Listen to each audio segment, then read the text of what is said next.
And there's a brother named DLD. Yep. And until we take accountability, I won't let it go. What? Because, right, see, when we say family is sacred, Right. family is sacred. And we know that you don't cross the line when it comes to family. Correct. Let's rewind to where it all began. Nique, the bold, nonsense queen of comedy, sitting across from Shannon Sharpe on his own podcast, calling him out in a way only she could dare. She was equal parts charming and cutting, delivering what now feels like a prophecy. She gave him a warning wrapped in that signature Nique, with urging him to stop chasing women barely old enough to rent a car and to find someone who could love him old. It was a moment that had everyone laughing, sure, but the truth behind those words hit like a brick wall, because Nique, for all her humor, doesn't just talk. To hear herself, she speaks with intent. And that day her intent was clear. She saw a storm brewing and she tried to steer Shannon away from it. But did he listen? Absolutely not. And now that storm has made landfall and it's tearing everything apart. Man, I said, tell me the joke in that, because I don't know what you're insinuating. Then you're involving people that have nothing to do with nothing. Fast forward to today, and Shannon's world is unraveling in ways no one could have imagined. What started as whispers about his questionable choices has exploded into a full-blown scandal, complete with lawsuits, leaked texts, and accusations that are so shocking they've left even his most loyal fans questioning everything they thought they knew about him. And let's be honest, Shannon isn't just any public figure. He's a Hall of Famer media personality. A guy who built a post-empire on charm, charisma, and that larger-than-life persona. But as it turns out, even the most polished exteriors can hide some seriously messy interior. That was about handcuffs, choking, putting on dog collars. You just get those. At the heart of this chaos is Gabriella, the young woman who stepped into the spotlight with allegations that have sent shockwaves through the media. According to her, their relationship, which began when she was just 19 and Shannon was well into his 50s, wasn't the glamorous whirlwind it might have appeared to be. Instead, she paints a picture of manipulation, control, and a side of Shannon that no one ever saw on camera. The lawsuit she's filed is packed with claims that are as disturbing as they are detailed, including allegations of threats, recordings, and behavior that's left everyone asking the same question: how did it get this bad? His attorney offered that up publicly. To me, her turning it down shows that it's not a money grab. No, it shows that it's a bigger shakedown. But let's not forget the age gap here. That's a detail that's impossible to ignore. Gabriella was barely out of her teens when she says she met Shannon, a man old enough to be her father, and then summits a kind of age difference that raises eyebrows even without the added layer of scandal. And while their relationship might have been legal on paper, there's a reason people are side-eyeing the whole situation. Because let's be real, when you're a man in your 50s dating someone who's still figuring out adulthood, it's not just about legality, it's about power dynamics and tensions, and the questions no one wants to ask out loud, but everyone's thinking. Regular routine was that Shannon, then they would. Why was that relevant? Then there's a legal battle. Gabriella didn't just come forward with her story, she came armed with a lawsuit, and a lawyer who's no stranger to high-profile cases. Tony Booby, the man who's taken on some of the biggest names in the game, is representing her, and is not holding back from the moment this hit the headlines. Booby has been on the offensive, accusing Shannon of everything from coercion to outright manipulation. And Gabriella, she's not just throwing out accusations, she's got receipts.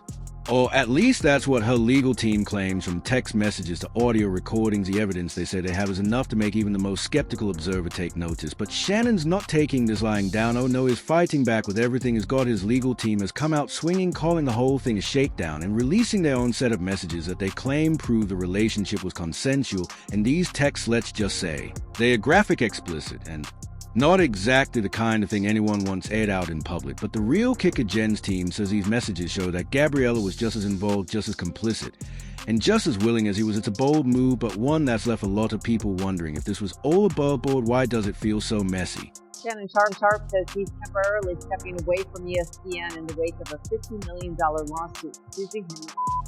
A woman filed suit against Sharpe on Sunday, accusing him of her twice. And then there's the audio. Yes, the audio. Booby dropped a bombshell clip that allegedly captures Shannon making some seriously unsettling comments to Gabriella. In the recording, you hear a tone that's anything but playful, a tone that's aggressive, domineering, and frankly scary.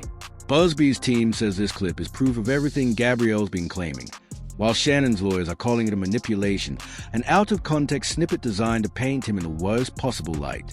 But here's the thing, once that audio is out there, it's out there, and no amount of damage control can undo the impact of hearing those words, those threats, those chilling moments that make you question everything. And when you have people that continually don't take accountability, that's why you see us in the state of affairs we're in. And let's not forget the financial angle here.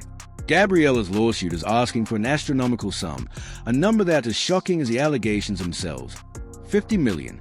That's what she says Shannon owes her for the pain, the suffering, and everything else she's endured. And while Shannon's team is calling it a blatant cash grab, there's no denying that the stakes are higher than ever, because for Shannon this isn't just about money. It's about his career, his reputation, and everything he's built over the years. And for Gabriella, it's about being heard, believed, and ultimately vindicated. On Easter Sunday, a lawsuit was filed in state court in Nevada against Hall of Fame tight end Shannon Sharpe because he has become such a massive media star, especially in the past few years. The lawsuit is going to attract. But here's where it gets even messier, because while all this is playing out in the courts from the media, the public is having a field day dissecting every detail, every claim, every counterclaim. Social media is ablaze with opinions, theories, and hot takes, with some people rallying behind Shannon and others firmly in Gabriella's corner.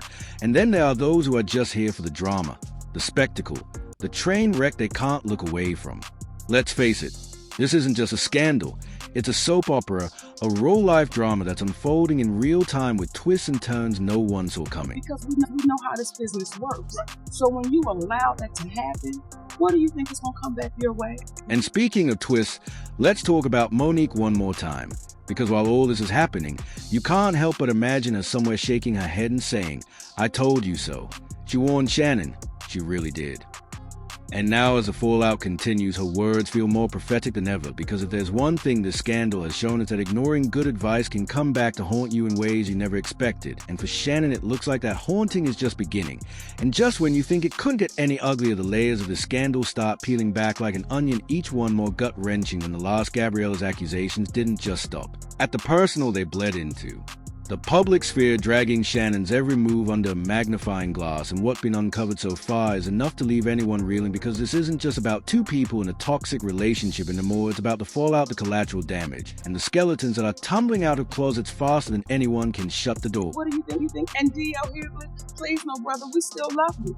Just take accountability for it, and we move forward. Let's start with the timing of it all, because that's been a major point of contention. The lawsuit wasn't just filed out of the blue. It landed like a bombshell right before news broke of Shannon's massive media deal, a deal reportedly worth over 9 figures. Coincidence? That's what Shannon's team would like everyone to believe. But Gabriella's camp has a different story. They claim the timing wasn't strategic. It was survival. According to her legal team, she'd already spent months trying to seek justice quietly, only to be met with silence, dismissal, and allegedly threats. When the whispers of lucrative contracts started circulating, Gabriella's team decided to go public, insisting that the lawsuit wasn't about money but about accountability. Yet the optics are hard to ignore. Was this a desperate cry for justice, or did someone see an opportunity and seize it? Either way, the narrative is as murky as it is explosive.